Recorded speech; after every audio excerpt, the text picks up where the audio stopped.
नमस्कार, मैं मिर्ज़ापुर से संतोष देवगिरी, आइपा यानी all India progressive politics association, जो बात करता है प्रगतिशील राजनीति की, प्रगतिशील मुद्दों की, प्रगतिशील समाज की।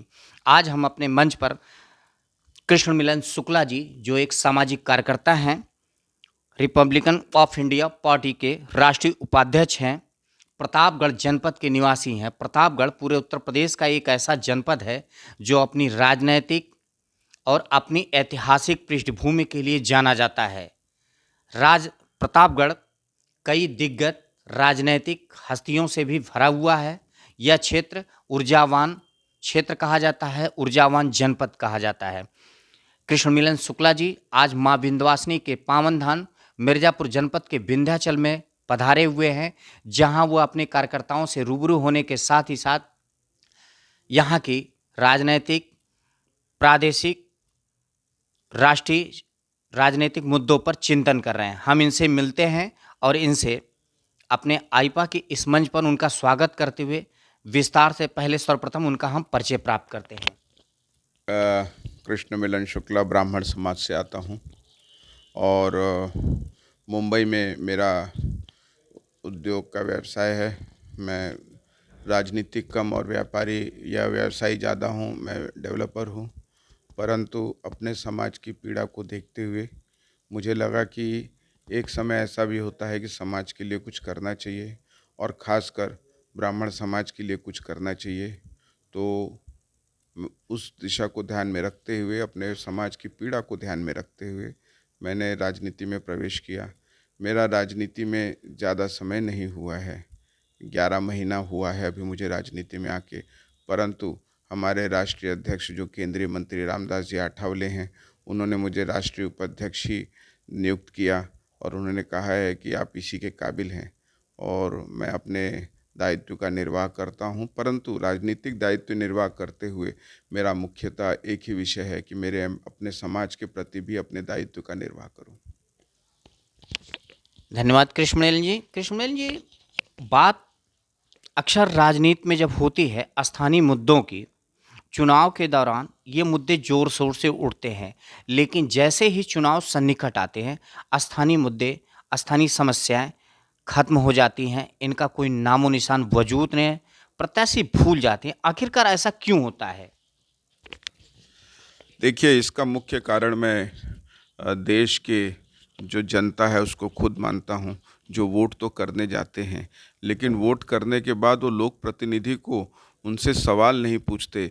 उनका दायित्व उनको दिया हुआ अपना वोट और उसके बदले में उनके साथ जो होते रहता है घटनाएं, और लोक प्रतिनिधि जिस तरह से गायब हो जाते हैं, तो सबसे पहले तो लोक प्रतिनिधि या जो विधायक चुना जाता है या जो भी कहें, तो वो उसका मुख्य स्रोत जो है चुनाव में वोट से होता है और जनता जो है इसकी मुख्य ही जिम्मेदार है। क्योंकि अगर लोग भूल जाते हैं तो जनता का काम है उनको याद दिलाना कि 5 साल बाद फिर मत आना, लेकिन हमारी जनता ऐसा नहीं करती है और मुझे ऐसा लगता है कि इसका मुख्य कारण शिक्षा का अभाव।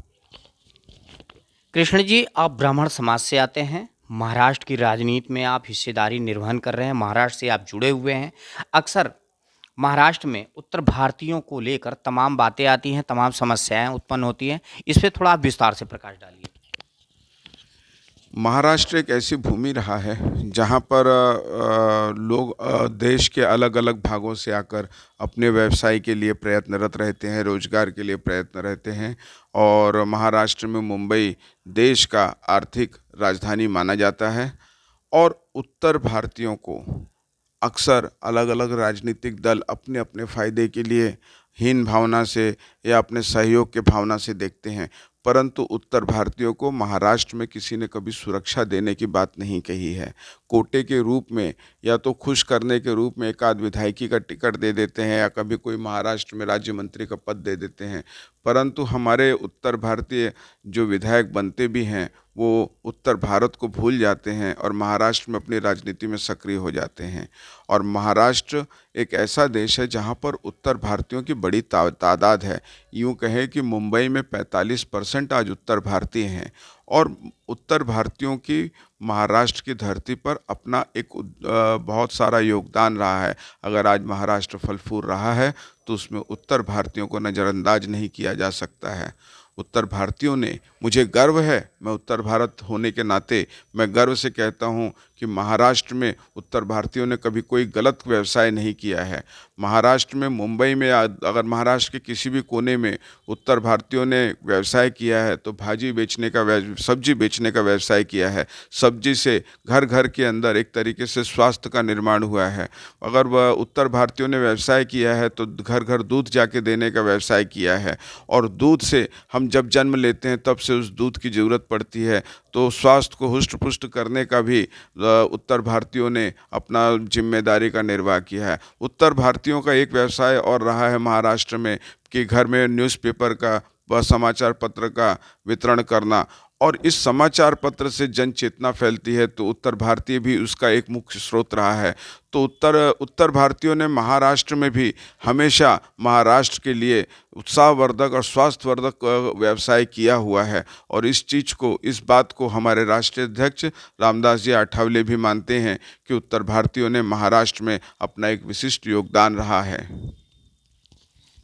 कृष्ण मिलन जी, आप ब्राह्मण समाज से आते हैं और केंद्र की सरकार में आप महत्वपूर्ण उसके सहयोगी दल हैं।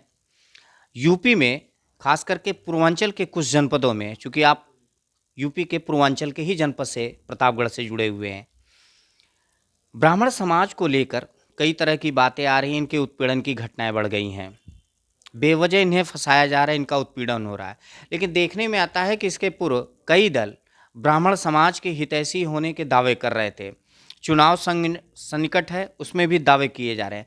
लेकिन अगर देखा जाए तो इनकी परेशानियों, समस्याओं पे किसी भी दल ने अभी तक बढ़ चढ़ के बहुत ज़्यादा हिस्सा नहीं लिया है। इस पे आप क्या कहना चाहते हैं? देखिए, खासकर ब्राह्मण समाज उत्तर भारतीयों में नहीं, पूरे भारत में जितने भी ब्राह्मण समाज हैं आज एक गरीबी रेखा के नीचे जी रहे हैं। अब ये ब्राह्मण समाज का स्वाभिमान रहा है कि वो अपनी गरीबी को भी छुपा के रखता है, परंतु सरकार को इस बारे में सोचना चाहिए। जहाँ तक रही उत्तर भारतीयों की बात, तो उत्तर भारत के बारे में हमारी राजनीतिक party Republican party of India विशेष चिंतित रहती है।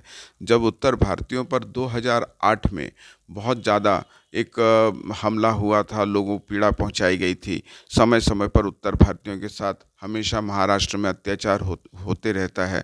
और उस समय सिर्फ एक ही पार्टी होती है, रिपब्लिकन पार्टी ऑफ इंडिया, और हमारे राष्ट्रीय अध्यक्ष उस समय सामने आते हैं। 2008 की पीड़ा आज भी मेरे मन में है, 2008 की वेदना आज भी मेरे मन में है, जहाँ पर माँ के सामने उसके नवयुवक बच्चे को मौत के घाट उतार दिया गया था, उसके शरीर को छिन्न भिन्न कर दिया गया था, घर से कई बच्चों को खींचकर उनके लहूलुहान कर दिया गया था। उत्तर भारतीयों को रास्ते पर बैठ के व्यापार करने की भी सुविधा नहीं मिल रही थी। उस समय बहुत सारी पार्टियां थीं जो महाराष्ट्र में उत्तर भारतीयों के सहयोग से उत्तर प्रदेश में भी आकर अपना वर्चस्व तो बना लेती हैं। एक समय ऐसा था, शायद 2008 में भी था, कि राज्य में और केंद्र में कांग्रेस की सरकार थी, परंतु उन्होंने इसका विरोध एक संसदीय स्तर से किया था। तो उस पीड़ा को समझते हुए हमारे राष्ट्रीय अध्यक्ष ने बहुत स्पष्ट तरीके से कहा था कि मुंबई किसी के बाप की नहीं है, अब उत्तर भारतीयों को हाथ लगाया जाएगा, उनको क्षति पहुंचाई जाएगी तो ईंट का जवाब पत्थर से दिया जाएगा। सर, प्रगतिशील राजनीति के मुद्दे पे आप क्या कहना चाहेंगे? राजनीति प्रगतिशील होना चाहिए। राजनीति एक ऐसा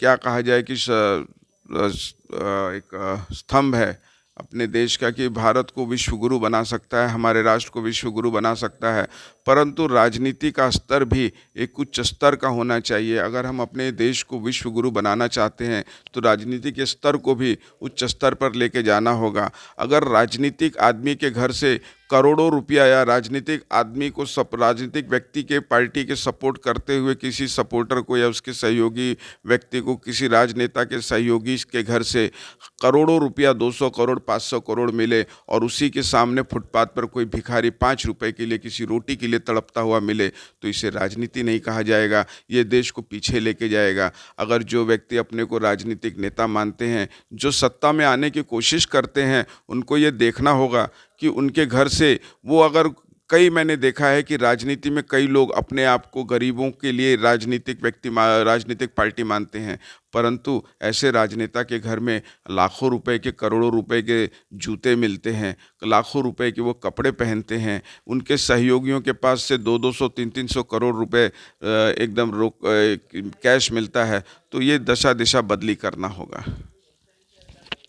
आप हमारे आइपा के इस मंच के माध्यम से क्या संदेश देना चाहते हैं लोगों को?